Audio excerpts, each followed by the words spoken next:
Umaga po at ngayon po ay Good Friday. Salamat sa Panginoon na patuloy po tayong pinagkakalooban ng Diyos ng araw na kung saan pwede po tayong magnilay-nilay o iba nga magtika. Meron po minsan pag-aayuno, pag-aalay po ng ating buong panahon sa ating Panginoon Kristo. At napakaganda nga po isang topic po sa atin nung kahapon sa mga dumalo, yung post. Kaya nga kumakita pa natin mga kapatid, ito pong week, Holy Week, nagpapasalamat po tayo. Once in a year, nagkakaroon tayo ng pagkakataon sa buhay na magtika. Ibig sabihin, yung mas maraming oras na seryoso na humihinto tayo sa pagtatrabaho, humihinto po sa mga kaabalahan sa mundo, sa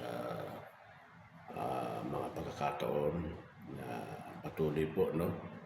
Actually noon dati ay kapag ganitong Lenten season or yung Semana Santa kung tawagin po sa atin, lahat po, pati lahat ng tindahan sarado, lahat ng mga establishment walang pasok.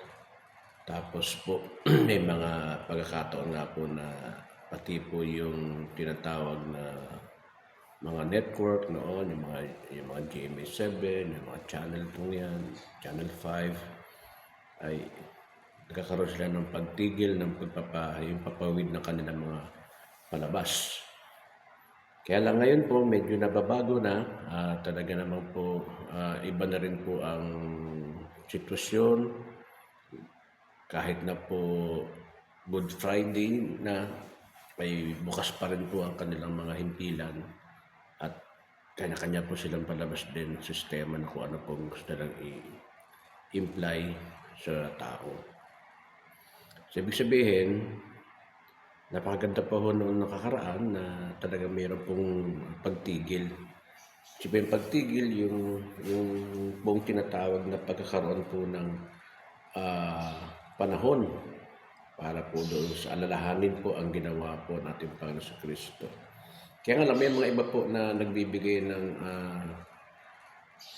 kanila po mga interpretasyon, especially po yung tinatawag po na penitensya na kadalasan po ay hindi ganoon ang pakatungkol po talaga ng Biblia, kundi ang tao po nagbibigay ng pakatungkulan doon. Yung pagpapatungkol po doon sa ganong sistema. So dito makataw natin mga kapatid na ang ating Panginoon Kristo ay patuloy pong nag-aalala. Kaya nga po doon sa John 19:25 hanggang 27, inabilin niya po ang kanyang ina kay John at si John naman po ay inabilin na mag-take care po sa kanyang ina.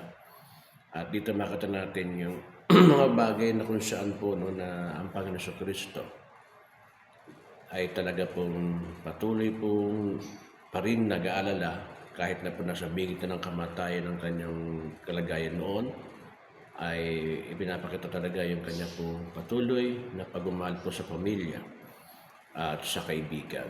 Una-una po kung makita natin sa kaibigan, kay John, ay nakalagay po sa Biblia na kung saan po walang kaibigan na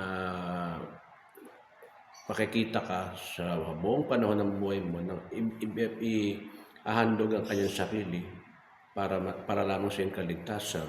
Ito ginawa po natin para sa Kristo. Kaya naman pati po sa mga sulat po ni John ay pinapakita po yung kahalagahan po nung ginawa ng ating Panginoon sa Kristo. At kaya naman pinagpala po si John dahil kung makikita po natin sa Revelation, siya ang pinili ng Diyos na magsulat ng Revelation. Yung kapahayagan ng Diyos mismo ay nahayag po kay John. Kaya naman po kung makita natin na tayo bilang mga anak ng Diyos, ay kung tayo po patuloy pong nagmamahal, patuloy sa ating mga magulang, sa ating pamilya, sa church, ay makikita natin na ang Diyos po naman ay tapat at makikita po yung kanyang kapahayagan at tulong kung sakali man ay naroon po. Pangalawa po, ang kanyang ina na kung saan din po ay meron pong pagkakataon din na dinaanan po ang kanyang ina bago isilang ang Kristo, maraming mga bagay. Pero ganun pa man, sinabi, pinangako ng Diyos na siya po ay pagpapalain. Kaya naman kita natin na hanggang sa kanya uling hininga rin ng Panginoon sa Kristo, siya pa rin po ay inaalala sa kanya may iwan. Ganon din po tayo talaga kung minsan na ako po naranasan ko dati nung ako po ay na-accident ng bahagya. At tila para naisip ko pa ako po kasi ay nadulas po ng time nung umuulan-ulan pa nun sa amin, basa po yung flooring, bigla ako bumaba galing po sa kama, nagdulas po aking paa. At talaga naman pong nabaldog pa nga ako nun. Pero ang inisip ko nun ay ang aking pamilya. Sabihin talagang normal na po, no? Given na po yan. Pagka tayo ay nasa bingit ng kamatayan, ang ating pong inaalala, patuloy ko, ating mga pamilya po, no? At kaya naman talagang sa totoo lang, tayong lahat ay nagsusumikap kung mayroon tayong mga pamilya. Yun po ang talagang priority natin sa buhay. Kaya patuloy po tayong magkaroon po palagi ng pananampalataya sapagkat kapag may mga ganung pagkakataon, ang Diyos po ay hindi nagpapabaya, hindi po tayo iiwan. Kaya naman dito makita natin na yung patuloy po tayong magmahal sa Panginoon, at ang pagmamahal na yan na bibigay natin ay tutumbasan po yun ng Panginoon Kristo sa ating buhay. Sabi nga gawin natin mga bagay at ang Diyos nang bahala sa lahat. Kaya salamat po and good morning.